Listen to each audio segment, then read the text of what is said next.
지금부터 2020년 5월 31일 주일 예배를 우리 하나님께 다 같이 올려드리겠습니다. 조용한 기도로 함께 하시겠습니다.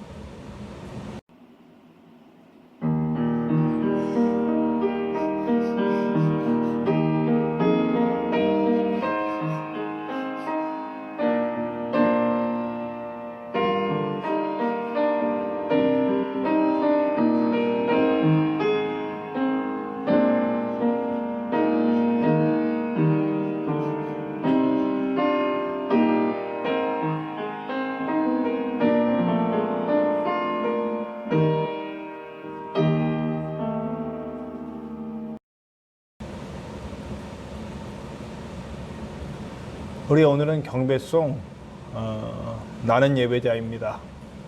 그리고 소원이라는 곡으로 함께 하고 싶은데요. 그동안은 찬송가로 경배송을 했는데 오늘은 기도와 함께 좀 뜨거운 마음으로 함께 찬양하기를 원하는 마음으로 이렇게 골라봤습니다. 우리 어노인팅의 찬양 인도로 함께 하겠습니다. 나는 예배자입니다. 그리고 소원입니다. 예배자입니다.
사도신경으로 우리의 신앙을 고백하겠습니다. 나는 전능하신 아버지 하나님 천지의 창조주를 믿습니다. 나는 그의 유일하신 아들 우리 주 예수 그리스도를 믿습니다. 그는 성령으로 잉태되어 동정녀 마리아에게서 나시고 본디오 빌라도에게 고난을 받아 십자가에 못 박혀 죽으시고 장사된 지 사흘 만에 죽은 자 가운데서 다시 살아나셨으며 하늘에 오르시어 전능하신 아버지 하나님 우편에 앉아 계시다가 거기로부터 살아있는 자와 죽은 자를 심판하러 오십니다. 나는 성령을 믿으며 거룩한 공교회와 성도의 교제와 죄를 용서받는 것과 몸의 부활과 영생을 믿습니다. 아멘. 우리 찬송가대에 있는 교동문 7번 시편 13편을 함께 교독하겠습니다. 여호와여, 어느 때까지니까 나를 영원히 잊으시나이까. 나의 영혼이 번민하고 종일토록 나의 마음에 근심하기를 어느 때까지 하오며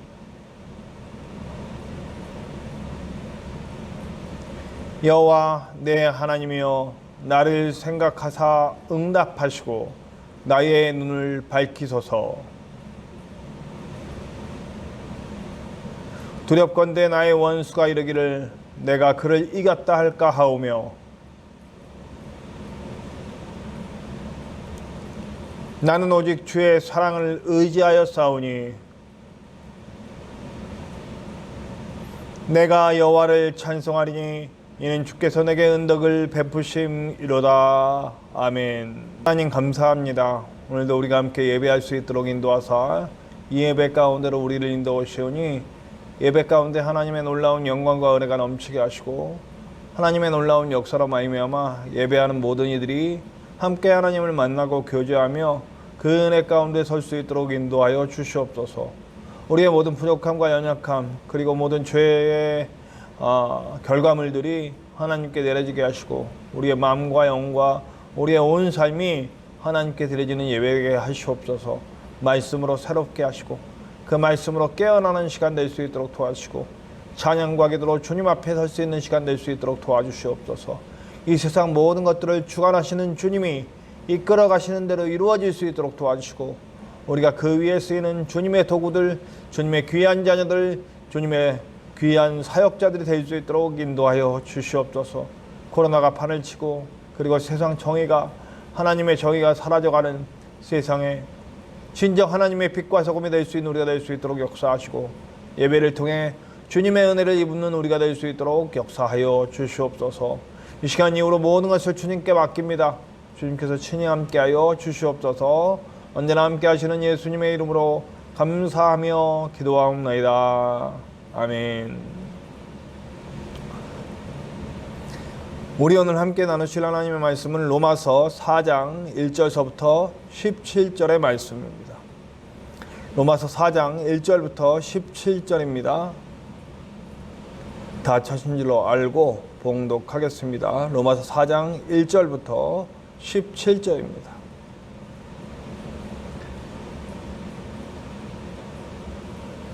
봉독하겠습니다. 그런즉 육신으로 우리 조상인 아브라함이 무엇을 얻었다 하리요? 만일 아브라함이 행위로서 의롭다 하심을 받았으면 자랑할 것이 있으려니와 하나님 앞에서는 없느니라. 성경이 무엇을 말하느냐? 아브라함이 하나님을 믿음에 그것이 그에게 의로 여겨진 바 되었느니라.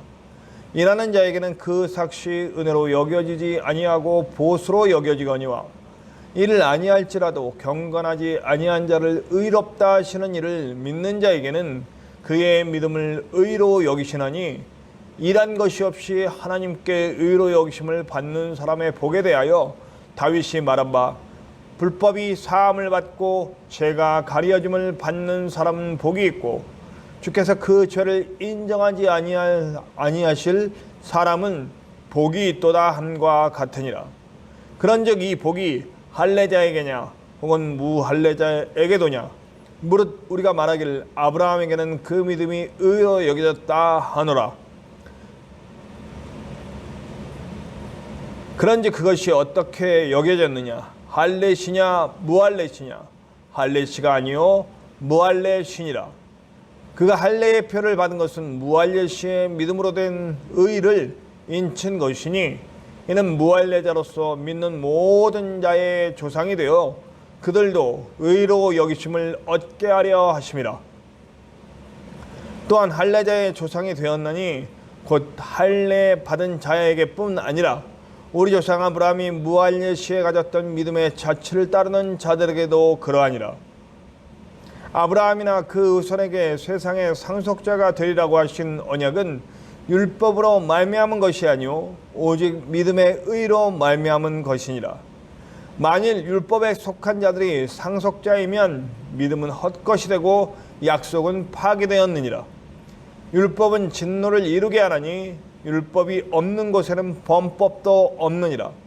그러므로 상속자가 되는 그것이 은혜에 속하기 위하여 믿음으로 되나니 이는 그 약속을 그 모든 후손에게 굳게 하려 하심이라. 율법에 속한 자에게뿐 아니라 아브라함의 믿음에 속한 자에게도 그러하니 아브라함은 우리 모든 사람의 조상이라. 기록된 바 내가 너를 많은 민족의 조상으로 세웠다 하심과 같으니 그가 믿은 바 하나님은 죽은 자를 살리시며 없는 것을 있는 것으로 부르시는 이시니라. 아멘. 오늘 찬양 영상은 제가 전에도 함께 나눈 바 있는 달빛 마을의 주 없이 살 수 없네입니다. 이 곡은 사실은 아발론이라고 하는 미국 팀이 불렀던 곡인데 굉장히 은혜롭고 제가 아주 청년 때 그리고 또 결혼했을 초기 당시에 굉장히 좋아했던 찬양이고 이것을 또 컨티넨탈 싱어즈가 함께 불렀었는데 그리고 많은 사람들이 번안해서 불렀죠. 근데 또 오늘은 달빛 마을이 부르는 곡으로 함께 나누겠습니다. 우리 찬양을 듣는 동안 가사의 내용처럼 우리 모든 삶이 우리 주 예수 그리스도 없이는 안 되는 그런 삶의 고백이 있기를 간절히 축원합니다. 함께 찬양 나누겠습니다.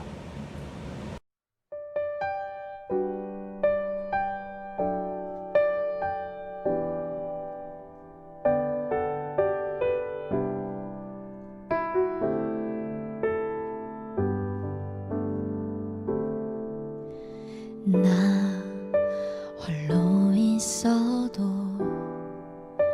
내 아픈 마음 감싸줄 사람 하나 없어도 살 수 있어. 난 꿈이 없어도 저 아름다운 수많은 별들 만질 수 없어도 살 수 있어. 세상 소중한 모든 것 나 가질 수 있어. 하지만 나의 마음 속에 주님의 소망이 없이는 단 하루도 살 수 없네. 주님의 사랑의 발로 날 안아주지 않는다면 단 한순간도 못 사네. 난 주 없이 살 수 없네.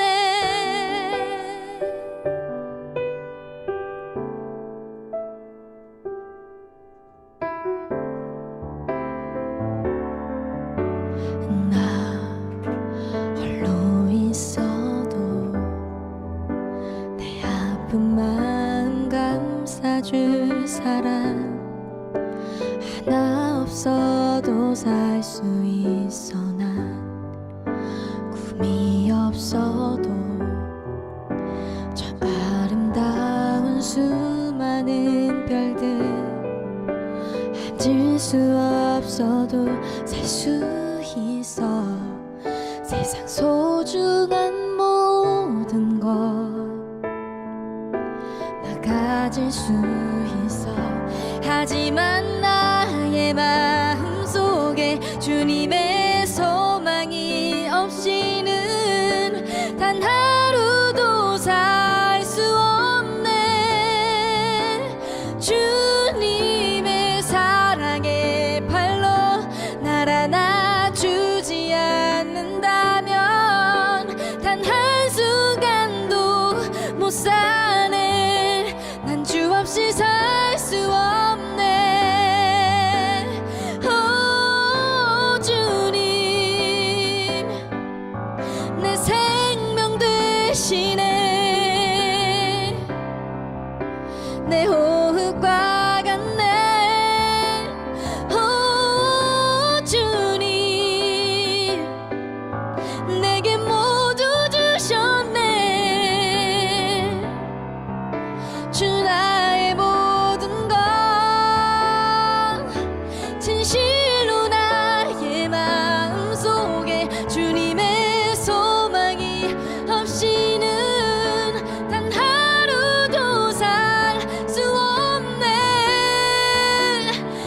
날 안아주지 않는다면 단 한순간도 못 사네. 난 주 없이 살 수 없네. 난 한순간도 못 사네. 난 주 없이 살 수 없네.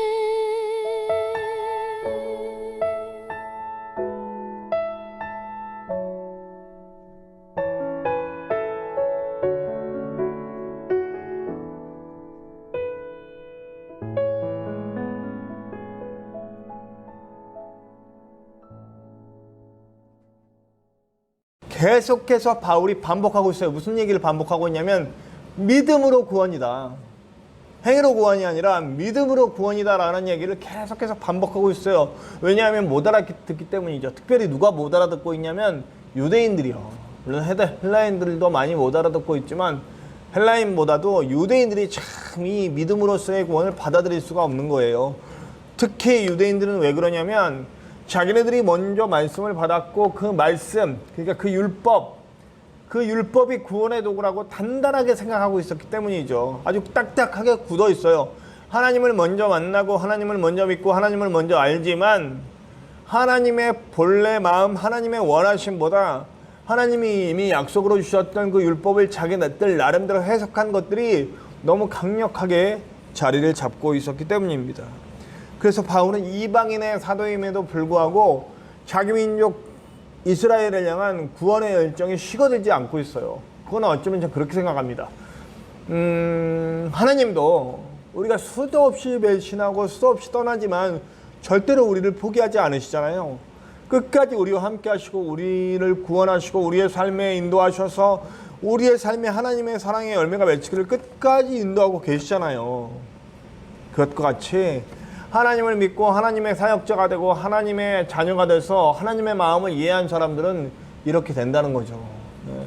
저도 그렇고 오늘 예배드리는 여러분들이나 또 우리 함께 말씀을 나누고 있는 여러분들은 다 똑같은 마음일 겁니다. 만약 이 마음이 사라졌다면 빨리 다시 세워야 돼요.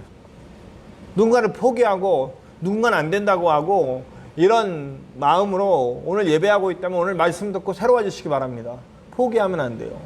하나님이 우리를 포기하지 않으셨듯이 우리도 하나님의 사람 구하는 것을 포기하지 말아야 할 줄로 믿습니다.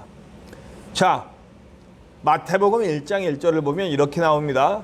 아브라함과 다윗의 자손 예수 그리스도의 계보라. 마태복음은 유대인들을 위해서 보내는 복음서죠. 마태가 유대인들을 향해 예수 그리스도가 어떤 분인지 소개하고 그렇기 때문에 철저하게 목적이 유대인이기 때문에 유대인에게 맞는 글을 써야 된다는 거죠. 근데 그 첫 구절이 뭐냐면 아브라함과 다윗의 자손 예수의 세계라. 왜 이렇게 아브라함과 다윗을 강력하게 강조하는 걸까요? 그 목적은 분명합니다. 유대인들에게 있어서 가장 자기들의 조상 중에 꼽아야 할 두 명을 뽑는다면 아브라함과 다윗이라는 거죠. 아브라함과 다윗의 하나님과의 관계, 아브라함과 다윗의 하나님과의 그런 어떤 동행함, 이런 것들이 자기네들의 믿음의 표준이에요. 자기네들의 삶의 표준이라는 거죠. 그런데 유대인들은 어떻게 생각하냐면 아브라함의 열심, 다윗의 열심이 하나님과의 관계를 잘 만들었다고 생각하는 거예요. 그러니까 아브라함처럼 다윗처럼만 하면 구원받는다 이렇게 생각하는 거죠. 특별히 대단한 게 뭡니까? 아브라함 같은 경우는 자식을 드리는 열심이죠. 하나님이 원하시면 자기의 자식까지도 드리는 열심을 보였기 때문에 그는 인정을 받고 그는 구원을 받았다 이렇게 생각하는 거예요. 다윗도 마찬가지로 끝까지 예배하고 끝까지 하나님을 따르고 순종했던 그의 그 순종과 그의 보이는 행동들, 이것들이 하나님을 기쁘게 했고 하나님의 자녀다 이렇게 했다는 거죠. 자, 그런데 여러분, 성경은 다르게 얘기하고 있죠. 우리가 창세기 15장 5절 6절을 보면 어떻게 나와요? 80세예요. 그러니까 지금 우리 식으로 따지면 꼭 80은 아닌 것 같고 그때는 120살까지 살았으니까 뭐 그걸 좀 비율적으로 하자면 60세 아니면 55세, 50세 아마 제 나이쯤 되지 않았을까요? 제 나이보단 좀 많았을 것 같네요. 60세 정도 됐을 것 같습니다. 한 60세 정도 되는 그런 상황에서 아무도 없는데 자식을 못 낳았어요. 60세까지 열심을 가지고 애를 낳으려고 했어요. 자식을 굉장히 바랬다고요. 우리 사라도 얼마나 바랬는지 중간에 그 여종을 들여보내서 아이를 낳을 정도로 그렇게 자식 낳기를 원했어요. 그런데도 못 낳았어. 뭐 뭔가 결함이 있었든지 사라에게 있었던지 아니면 아브라함에게 있었던지 아마 아브라함보다는 좀 사라 쪽에 건강상의 문제가 있지 않았을까 이런 생각을 해보네요. 그러니까 좀 힘든 거예요. 나중에 아시겠지만 그 90세 100세가 될 때까지 못 낳았잖아요. 그때는 경수가 끊어졌다. 완전히 애를 낳을 가능성이 모두 끝났다라고 하는 말이 나올 정도로 노력을 했지만 안 됐던 거죠. 그런데 그런 안 되는 상황 속에서 뭐라 그러냐면 하나님은 네가 이 무별과 더 많은 민족이 너에게 태어날 것이다. 네가 직접 낳은 자손으로 그렇게 태어날 것이다. 이렇게 얘기해 주실 때 그것을 아브라함이 믿었다. 그래서 뭐라고 하냐면 그 믿음을 그가 믿었으므로 그것을 의로 여겼다. 이렇게 표현하고 있거든요. 믿음이 의로 여겨졌다 이런 표현을 하고 있어요. 그리고 또 뿐만 아니고 요한복음 8장 56절에 보면 너희 조상 아브라함은 나의 때 볼 것을 즐거워하다가 보고 기뻐하였느니라. 이게 구약 성경에 나오지 않지만 예수님이 직접 하신 말씀이에요. 예수님은 아브라함은 충분히 알잖아요. 근데 그 아브라함을 충분히 아시는 예수님이 이런 얘기를 한다는 거예요.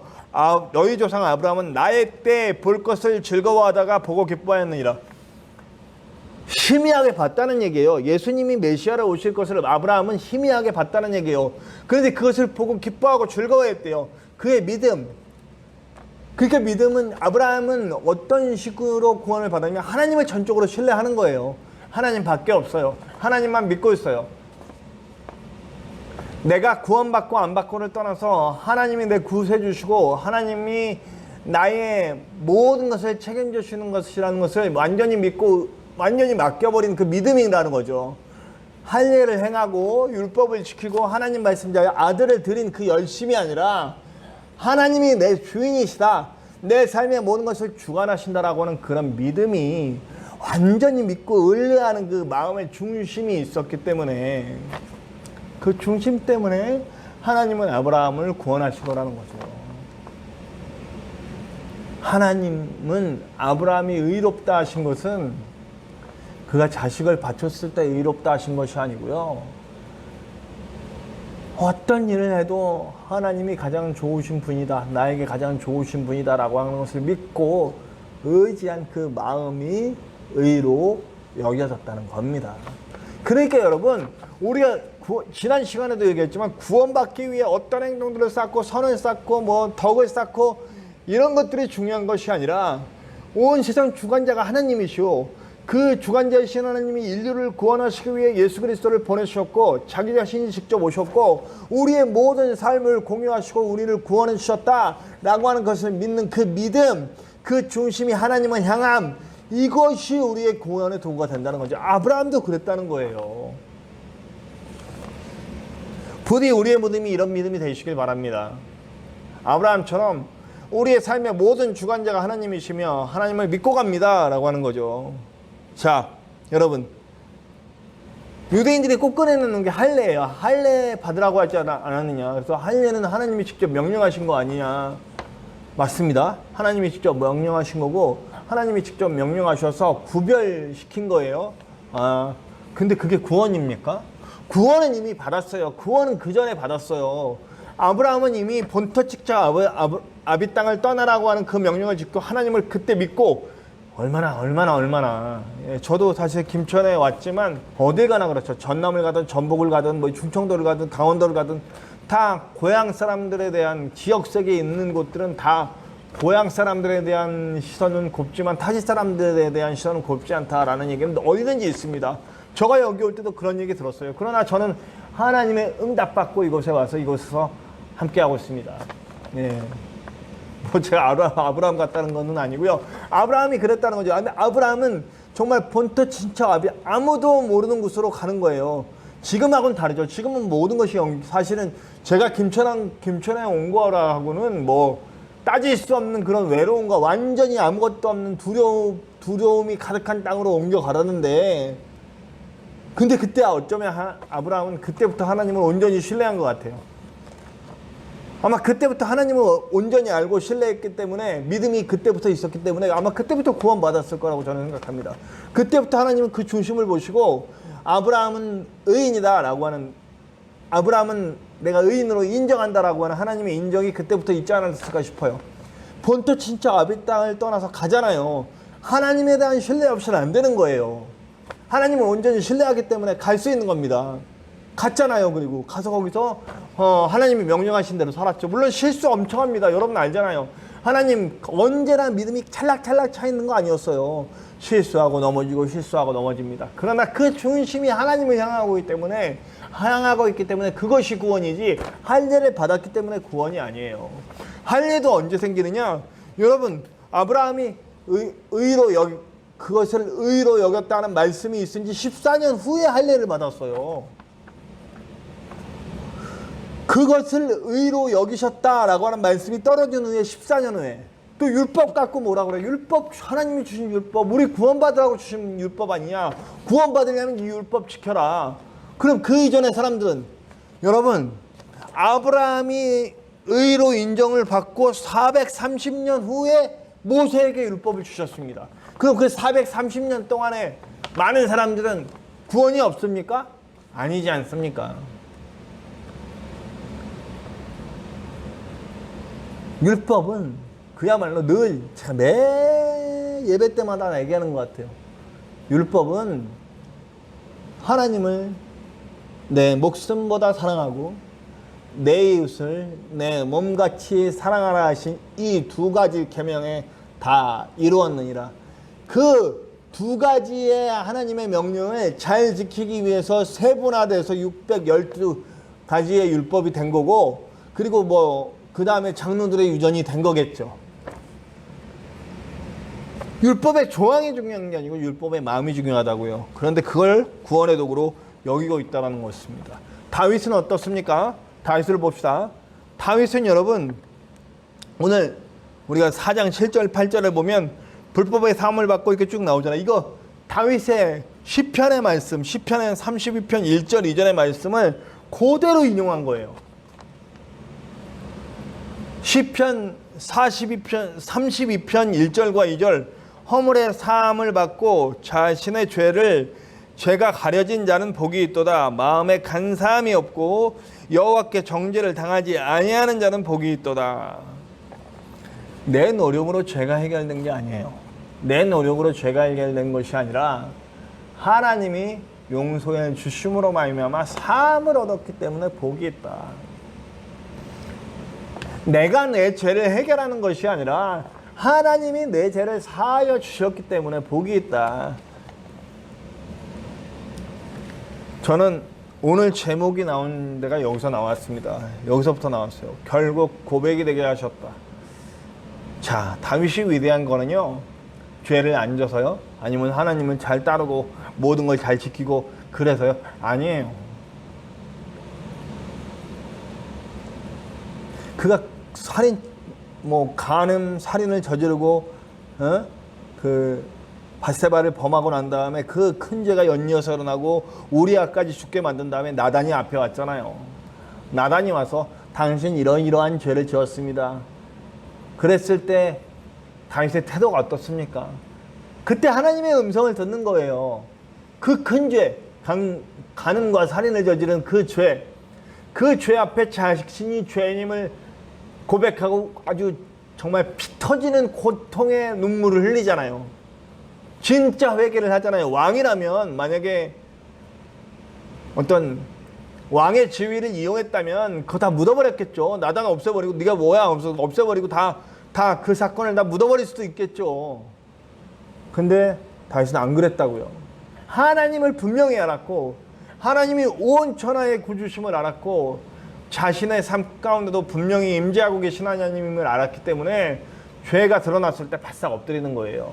결국 믿음은 어떤 거냐면, 하나님의 위대하심을 믿고 나의 자금을 알고 나는 스스로 구원할 수 없으니 하나님만 의지해야 되고 하나님이 내 구세주가 되시고 그 구원을 위해 예수 그리스도를 보내주셨고 예수 그리스도를 믿고 따름으로 말미암아 내가 하나님을 따라가게 되고 그 믿음으로 하나님을 만나고 지성소 안으로 들어가서 하나님과 교제하고 교통하고 하나님 닮은 사람이 됩니다.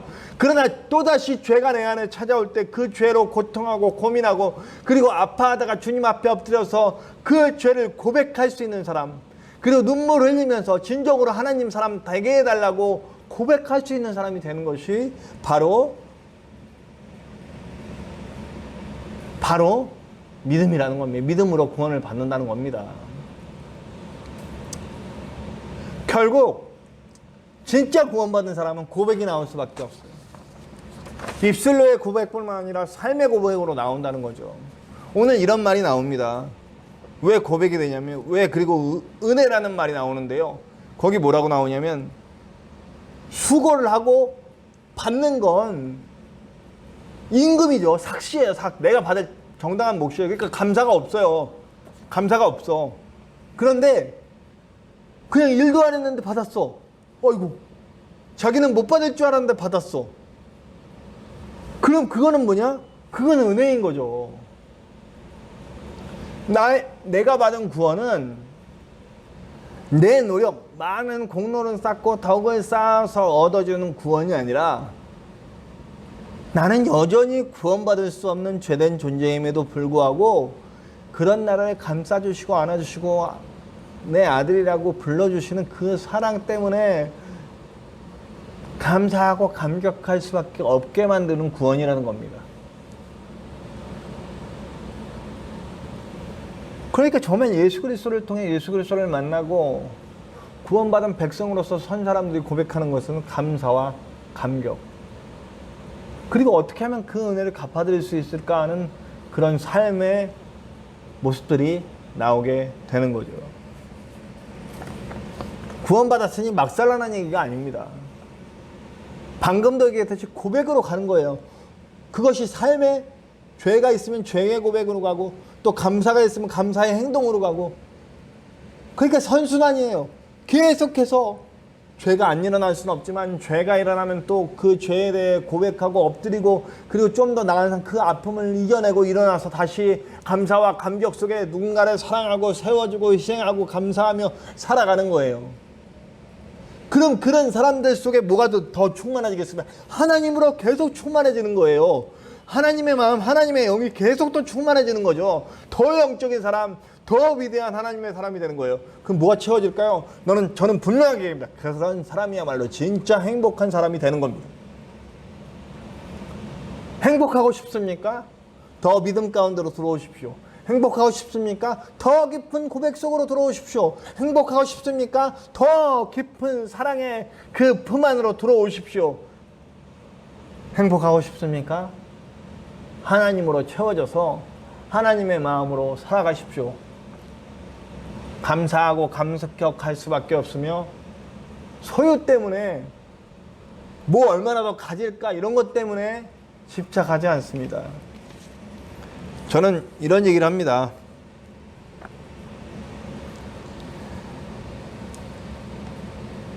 욕망을 위해 살지 말고 필요를 위해 살라, 이런 얘기를 많이 합니다. 무슨 말이냐면요, 욕망은 나를 위해 채우는 거예요. 기도할 때도 이거 주십시오 저거 주십시오 할 때 안 들어지는 이유는 욕망으로 기도하기 때문이에요.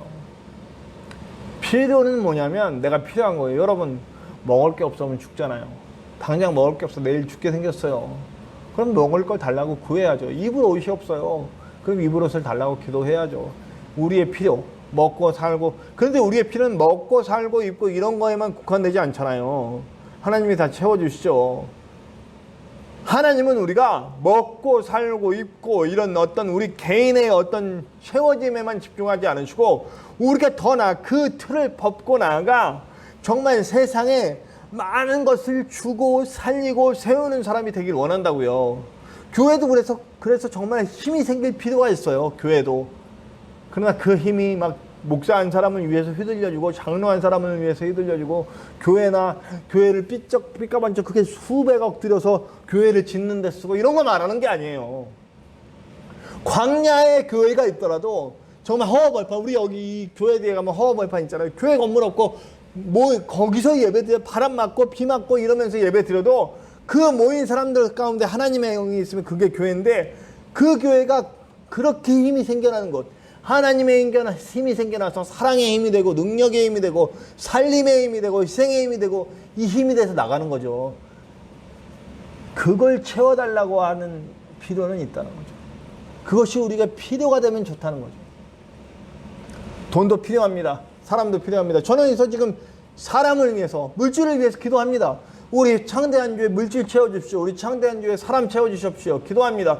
왜 그래요? 이 창대한교회는 분명히 하나님의 나라를 세워가는 교회가 돼야 되기 때문입니다. 하나님의 나라를 세우는 교회가 돼서 이 김천 땅 어딜 가든지 하나님의 놀라운 사랑을 전하는 교회가 돼야 되기 때문입니다. 죽어가는 영혼 살리고 그 사람들 구렁텅이에서 끄집어내는 교회가 돼야 되기 때문입니다. 정말 사람이 사람을 정말 해하고 그리고 자기 욕심대로 이기적으로 살아가는 이 세상, 그 지구를 죽이고 우주를 죽이고 하나님의 뜻을 거슬려가는 이 세상을 하나님의 정의로 이끌어가는 교회 되기를, 그런 교회가 되어가기를 바라는데, 그러기 위해서 사람이 필요하고 물질이 필요하고 여러 가지 것들이 필요합니다. 저는 이것을 위해서 구하죠. 그러나 이게 변질되면 어떻게 됩니까? 저한 사람, 유명한 목사 되고 큰 교회 목사 되고 이걸 위해 기도하죠. 저는 나중에 그렇습니다. 만약에 제가 이 교회가 컸더라도 제가 사라져야 될 때가 되면 전 살아야 되거든요. 제가 존경하는 목사님들 중에 뭐 그런 목사님들이 있죠. 네, 김동원 목사님 같은 경우 사라지시잖아요. 네. 여러분, 우리 그런 사람이 됩시다. 우리의 믿음은 하나님과의 직접적인 만남, 우리의 중심을 보시는 하나님의 향하는 믿음, 어떤 걸 쌓고 어떤 걸 채우고 뭐 이래서 얻어지는 믿음이 아니라 정말 하나님과 1대1로 만나서 하나님과 교제하는 믿음, 그런 믿음으로 서시길 바랍니다. 그리고 그것 때문에 감사와 감격과 행복이 넘치는 그런 성도님들 되시길 바랍니다. 그런 목사가 되길 바라고 그런 교회가 되길 바랍니다. 기도합시다. 하나님 감사합니다. 오늘도 우리와 함께하여 주시오니 그 놀라운 사랑 가운데 우리가 서게 도와주시고, 우리가 믿음으로 구원받는다는 것은 진정으로 그 안에 감사가 있고 감격이 있고, 또 때론 죄가 있을 때 처절한 고백이 있고, 하나님과 늘 교제하며 하나님께 모든 것을 의뢰하는 것이 믿음입니다. 그래서 하나님의 마음으로 살아가는 것입니다. 우리 모두가 그렇게 될 수 있도록 도와주시옵소서. 하나님만으로 행복하고 하나님만으로 힘이 나며 하나님만으로 그 모든 사역을 담당할 수 있는 우리가 될 수 있도록 인도하여 주시옵소서. 우리를 위해 존재하는 것은 하나님이고 우리는 하나님을 위해 존재합니다. 그것을 잊지 않는 우리가 될 수 있도록 역사하여 주시옵소서. 언제나 함께 하시는 예수님의 이름으로 감사하며 기도하옵나이다. 아멘. 우리 봉헌 찬양 50장 다 같이 봉헌하시면서 하나님께 예물 드리겠습니다.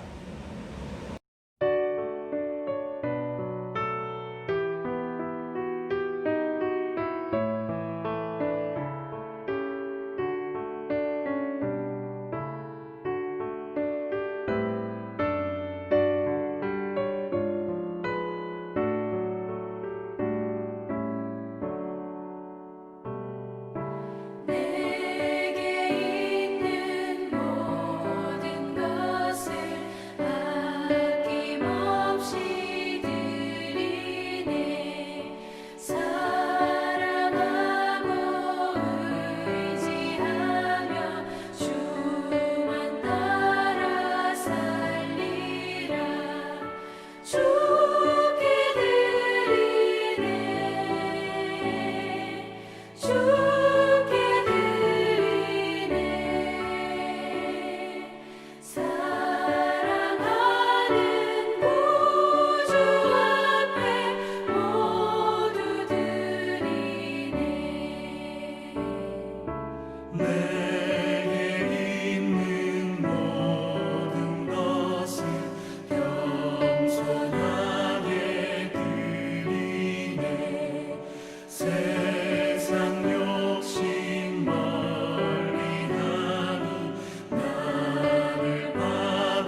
교회 소식 전하겠습니다. 우리 코로나19가 빨리 해결되고 그리고 이 가운데 하나님의 뜻이 분명히 드러나길 원합니다. 인간의 모든 추악함과 그런 것들이 드러났잖아요. 하나님의 뜻 아래 무릎 꿇는 인간들이 되기를 간절히 바랍니다. 모든 예배가 하나님이 기뻐하시고 은혜 넘치가 넘쳐나는 아름다운 예배가 될 수 있도록 기도합시다. 유튜브를 통한 온라인 예배도 하나님과의 온전한 만남이 되길 바랍니다. 힘든 시기입니다. 유튜브를 통해 예배하시는 분들도 분명히 하나님을 만날 수 있는 예배를 드리시기를, 좀 더 경건하고 아름답게 예배 드리시기를 바랍니다. 교회를 함께 세워갈 동역자들이 모이기를 기도 부탁드립니다. 정말 필요합니다. 물질도 필요하죠. 그리고 사람도 필요합니다. 그러나 저는 무엇보다도 물질은 나중에 없으면 없는 대로 할 수 있어. 그러나 사람은 정말 필요합니다. 사람이 채워지는, 정말 귀한 사역자들로 함께 채워지는, 함께 교회를 세워가고 하나님의 나라로 세워갈 동역자들이 모이기를 바랍니다. 오늘 오후 예배는 전진성 목사님께서 말씀 전해 주십니다. 우리 찬송가 549장 다 같이 찬송합시다.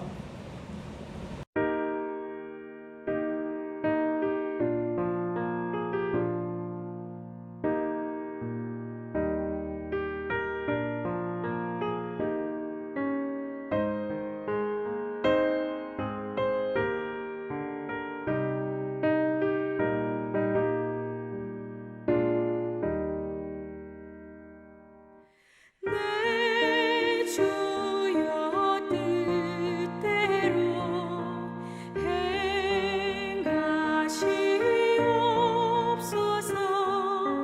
온 몸과 영혼을 다 주께 드리니 이 세상 돌아가 주 인도하시고 널 주관하셔서 뜻대로 하소서. 내 주여 뜻대로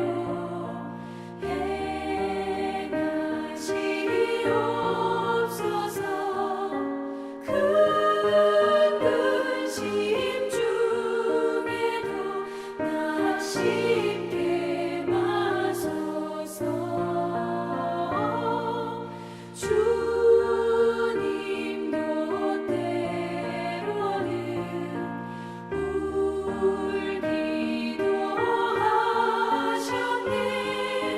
널 주관하셔서 뜻대로 하소서.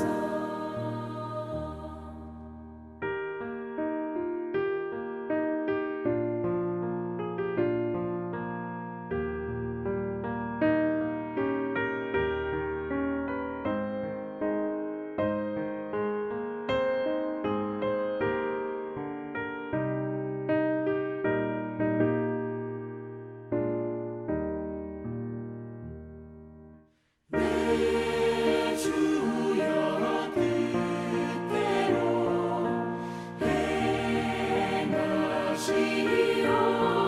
행하시옵소서. 내 모든 일들을 다 주께 맡기고 천천성명하여 고요히 가리니 살든지 죽든지 뜻대로 하소서. 아멘.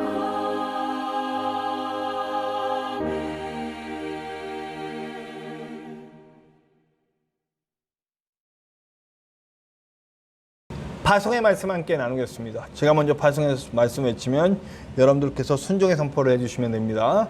오직 성령이 너에게 임하시면 너희가 권능을 받고 땅 끝까지 이르러 내 증인이 되리라. 우리 다 같이 합시다. 아멘. 내게 말씀을 주사 나로 입을 벌려 복음의 비밀을 담대히 알리게 하옵소서. 아멘. 우리 기도하고 예배 마치겠습니다. 할렐루야. 하나님 아버지, 은혜와 사랑을 감사합니다. 오늘은 믿음으로 하나님을 전적으로 의지하고 나가기 원하는 우리 성도들이 함께 예배했습니다. 예배를 통해 만난 하나님 잊지 않도록 도와주시고, 우리가 주님을 믿음으로 구원된 자가 되고 구원된 자가 되었기 때문에 우리는 우리의 죄로 인해 아파하고 고백하고 엎드리며 또 용서해 주심에 감격하고 감사하며 살아갈 수 있는 우리가 될 수 있도록 인도하여 주시옵소서. 이제는 우리 하나님의 크신 사랑하심과 예수 그리스도 십자가 보혈의 은혜와 성령님의 함께 하심이 이제 우리의 주 예수 그리스도를 믿고 고백하며 감사하며 나아가기 원하는 우리 모든 성도들 위해 지금으로부터 영원토록 함께 하시기를 간절히 축원하옵나이다. 아멘.